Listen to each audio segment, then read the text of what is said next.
Joined by Jeremy Corbyn, here earlier than you might expect because he needs to get to the cenotaph. And Mr Corbyn, you're not going by yourself this year, you're bringing one of your constituents. Just tell us about that. Bringing an old friend of mine, George Durack, who was in the 7th Armoured Brigade in the Second World War in North Africa, came back to Britain, worked in the post office all his life as a postal delivery worker, very active in his union, very active member of the Labour Party, very much in favour of a left and peace agenda in society, a very close and dear old friend of mine. He's now aged 92. And I brought him. He's 92 and he's a peace activist. And he's a peace activist, and he's a very proud member of the Labour Party and indeed a former councillor in my borough. He's a great friend of mine and I wanted to bring George along today. Now, we're talking in the context, of course, of the aftermath of Donald Trump's election victory. You said this week that you could understand the anger of many of those people who voted for Trump. What do you think it's based on? Is it based on anti-immigrant feeling or is it based on economic failure? It's anger and left behind America. Michael Moore has portrayed this very well in his films. He talks about left behind America in Ohio and all the Rust Belt states of the United States, where corporate America has deindustrialized, made huge profits out of it, and as Bernie Sanders pointed out, put those profits in tax havens elsewhere and left those communities to rot. Trump decided to use the populist agenda. He blamed Muslims, he blamed Mexicans, he blamed women, he blamed anybody he could think of, except the very corporate America that in many ways he actually represents. The same arguments actually happen all across Europe. Well, I was going to ask you, because it's very interesting. We go through this period of economic dislocation where lots of communities feel left behind and angry, and the protests everywhere you look are going to parties of the right. They're not going to parties of the left. Why is that? Why has the left failed to channel that anger? It's time to move on from the third way, from the new Labour agenda, from the agenda which was essentially an incorporation of that free market liberal economic thinking, which actually processed deindustrialisation in Britain and to a lesser extent in Germany, but to a greater extent in France. So the left was associated with globalisation? Indeed, I think it was, and I think what's now happening is a much stronger left movement across the United States and across Europe. Bernie Sanders garnered a very large number of votes because of his attack on corporate America. By the way, sorry to interrupt. Could he have won? Yes, I think he probably could have won. Now, I guess the other aspect of this, and there's something that Donald Trump has talked a lot about, and Marine Le Pen talks about in my interview with her as well, is protectionism. There are people who say, you have lost your industries because of globalism, therefore we need to put up barriers, we need to put more tariffs on foreign cars, foreign goods coming in. Do you basically agree with that?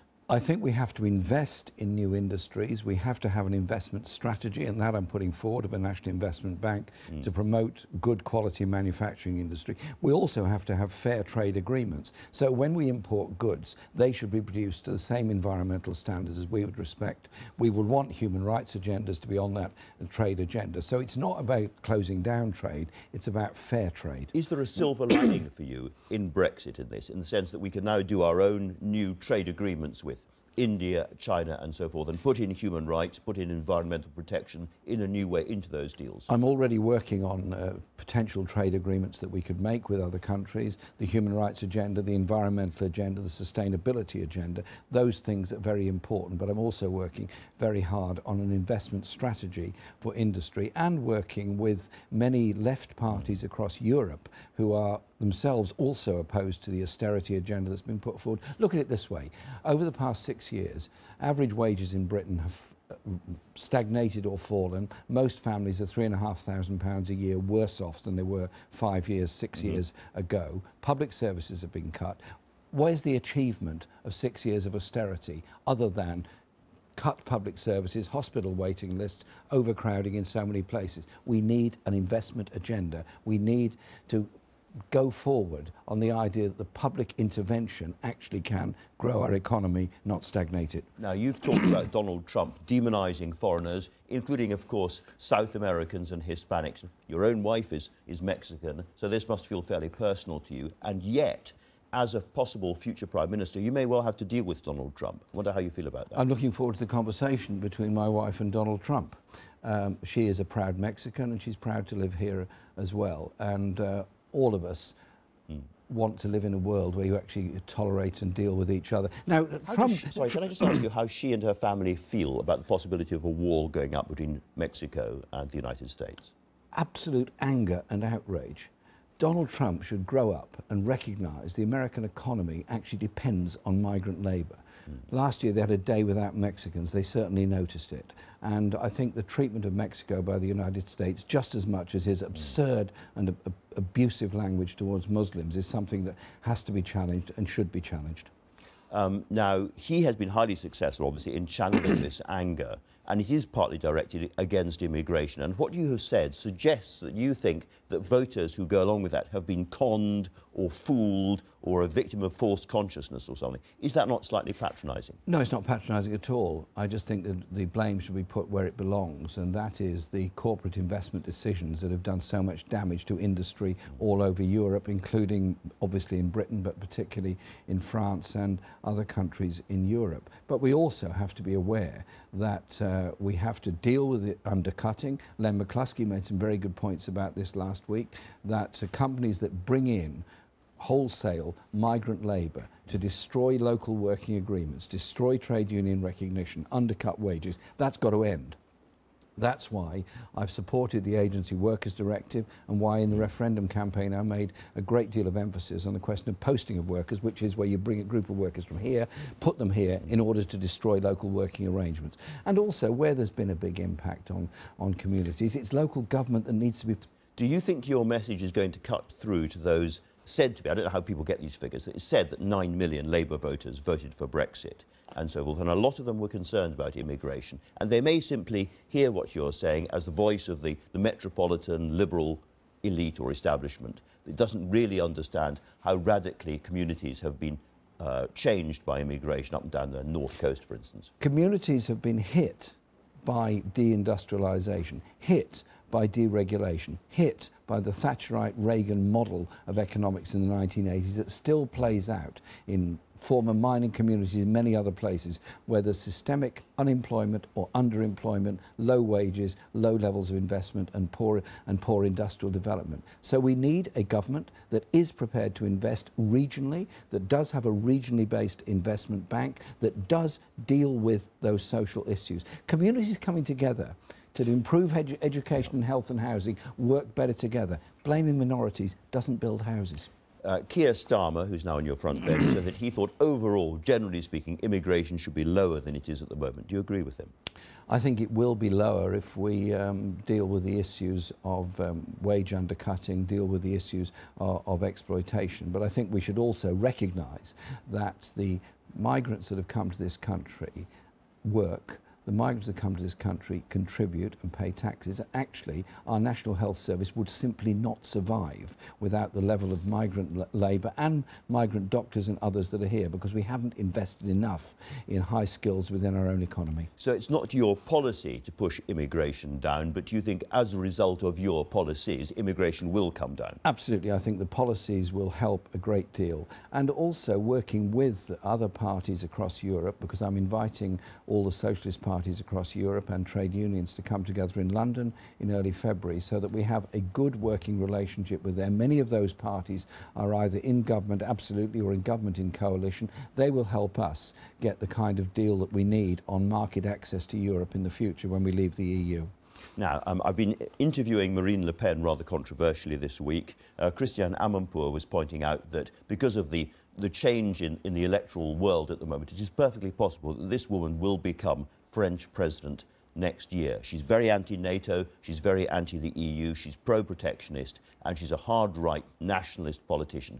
How would the world change, do you think, if we had Marine Le Pen as president? Well, she uses awful and absurd language in France against Muslims. I was just talking to a group of demonstrators outside this morning who were here very angry at the language she's used against Muslims and others in France. And so she uses this populism against minorities in order to get herself elected. The reality is she does not have an economic answer to the problems faced by left communities in France any more than UKIP has an economic answer to the left behind communities in Britain. It's only communities coming together, public investment, that can actually deal with the fundamental economic injustices that are getting worse, not better, across Europe. Now, UKIP distanced themselves. You mentioned UKIP just now from the National Front, but Marine Le Pen said in the interview that she sees the two of them as being quite similar in many ways. Do you agree with that? I think they probably are, because they both attempt the same shallow, populist, nasty appeal. Because once you let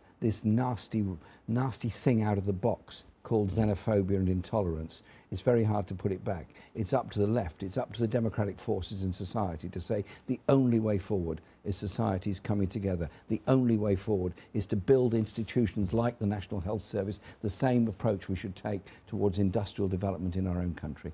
The other thing where she and Putin clearly agree on is that NATO is more of a problem than a solution, and they're both quite understanding, as it were, of Vladimir Putin's posture. What do you think about that? Well, I have many, many criticisms of Putin, of the human rights abuses in Russia, and of the militarization of society. However, I do think there has to be a process that we try and demilitarize the border between what are now the NATO states and Russia, so that we drive apart those forces, keep them further apart in order to bring about some kind of accommodation. We can't descend into a new Cold War. Absolutely. But do you think, to put it very simply, Trump is good for the Russian relationship, at least? Well, I'm not quite sure of Donald Trump's personal economic relationship with Russia, but he clearly thinks he can have a good relationship with Putin on the basis that Putin is a strong leader.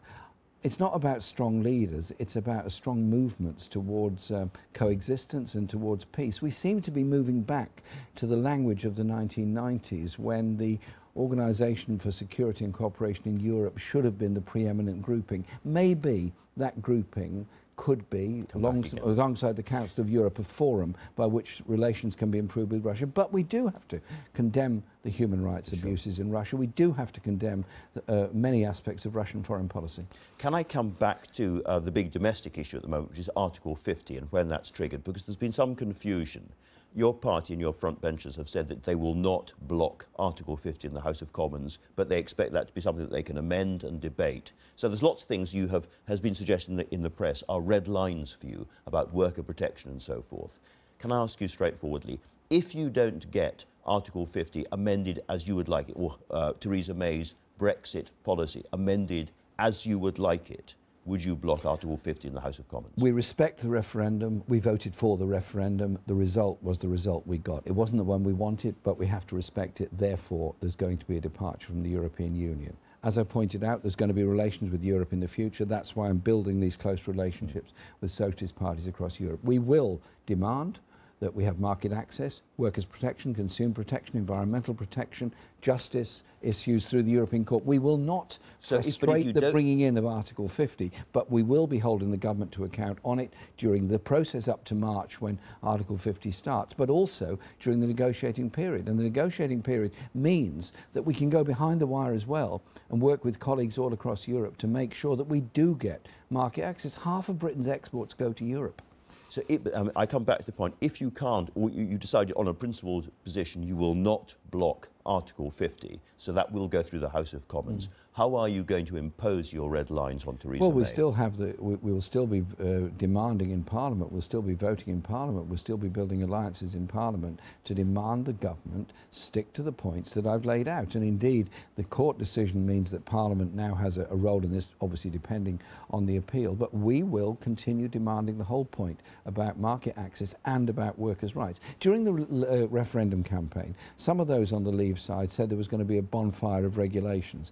They've kind of reduced the rhetoric on that a bit. I don't want any bonfire of regulations. I want the protections we've achieved through European Union membership to continue and be put into British law, and I want market access to Europe. One more local matter, the possibility of large members of militant, what was militant, coming back into the Labour Party, people like Derek Hatt and Peter Taft and those kind of people, has been raised. I wonder what your attitude would be to having those people back inside the Labour Party.